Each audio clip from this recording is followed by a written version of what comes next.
కానీ దేవుణ్ణి కలిగి లేనివాడు సిరిని ఎంత కలిగి ఉన్నప్పటికీ వాడు భూమి మీద నెమ్మది పొందలేడు. కానీ దేవుడు ఒక్కడిని తన దగ్గర కలిగి ఉన్న వాడికి ఏమేం ప్రయోజనాలో తెలుసా? మొట్టమొదటిది, దేవుడు ఉన్నవాడికి కృప దొరుకుతుంది. దేవుడు ఉన్నవానికి కృప దొరుకుతుంది కనుక వానికి ఏది ఉన్నా లేకపోయినా ఫస్ట్ దేవుణ్ణి బట్టి ధైర్యం ఉంటుంది. దేవుణ్ణి బట్టి ధైర్యం ఉంటుంది తమ్ముడు. అప్పులోడు వచ్చి తంతాడని అనే భయం కూడా ఉండదు. తంతే తన్నని నా దేవుడు చూసుకుంటాడు, తిడితే తిట్టని నా దేవుడు చూసుకుంటాడు, సామాన్లు బయట ఇస్తే వెయ్యని నా దేవుడు చూసుకుంటాడు. ఏం చూసుకుంటాడు? రెండు చేస్తాడు. ఒకటి వాడు నోరన్నా మోస్తాడు, లేకపోతే వాడికి ఇవ్వడానికి డబ్బులన్నా ఇస్తాడు. నాకు నా దేవుడు ఉన్నాడు, నాకు ఆ ధైర్యం. నేను ఆయన ఎరుగుదును.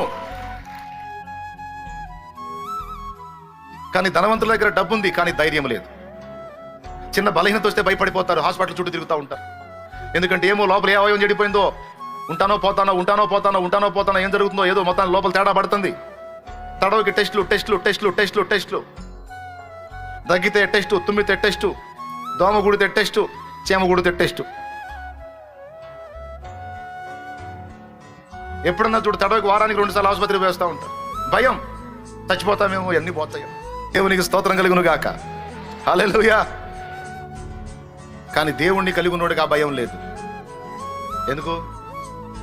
నాకేమి, నా ప్రభు ఉన్నాడు, ఆయన చిత్తం లేకుండా నాకేం. ఒకవేళ ఆయన చిత్తమే తీసుకుంటే తీసుకొని, బ్రతుకుట క్రీస్తే చావైన మేలే, బ్రతుకుట క్రీస్తే చావైన మేలే అని పాడుకుంటాడు.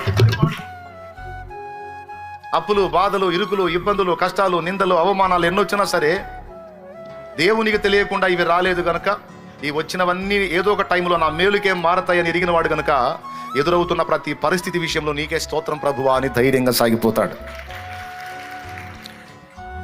అంతేగాని భయం గుప్పెట్లో బతకడు. ఎందుకంటే తనను ధైర్యపరిచే నమ్మకమైన విశ్వాస్యత కలిగిన దేవుడు తనకు తోడై ఉన్నాడని తనకు తెలుసు.